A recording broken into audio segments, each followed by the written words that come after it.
রাসূলুল্লাহ সাল্লাল্লাহু আলাইহি ওয়াসাল্লাম খায়রুল মাইন আলা ওয়াজহিল আরদি মা'উ যামযাম। রাসূলুল্লাহ সাল্লাল্লাহু আলাইহি ওয়াসাল্লাম বলেন, এই পৃথিবীতে যত পানি আছে সবচেয়ে উত্তম পানি এবং সর্বশ্রেষ্ঠ পানি হচ্ছে জমজমের পানি।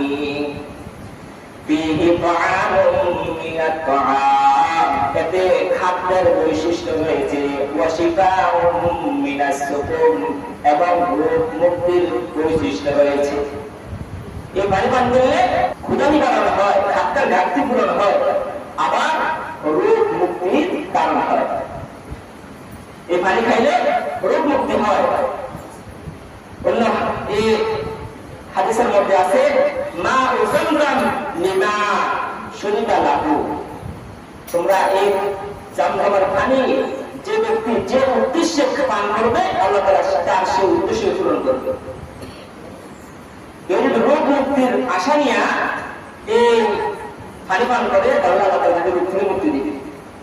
কেউ যদি ক্ষুধা কষ্ট পাচ্ছে, এই ক্ষুধা মেটানোর জন্য কেউ যদি এই পানিটা পান করে তাহলে তার খিদা আল্লাহ তাআলা মিটিয়ে দিবে।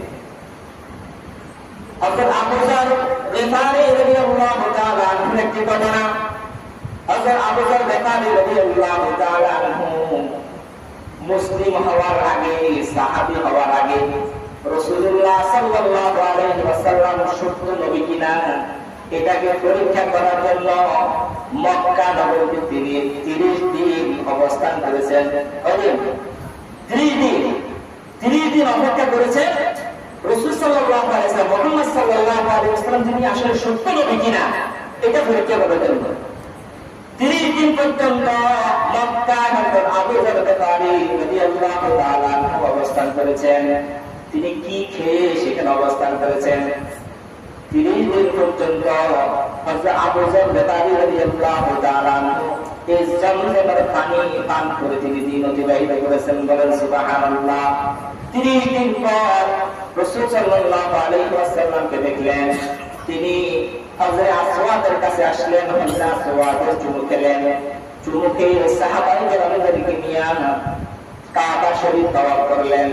কাবা শরীফ তাওয়াফ করার পর হযরত আবু যর গিফারী রাদিয়াল্লাহু তাআলা আনহু বললেন, আমি রাসূল সাল্লাল্লাহু আলাইহি ওয়াসাল্লামকে সালাম দিলাম। রাসূল সাল্লাল্লাহু আলাইহি ওয়াসাল্লাম সালামের জবাব দিলেন, বললেন তুমি কে? বললেন আমি হলাম আবু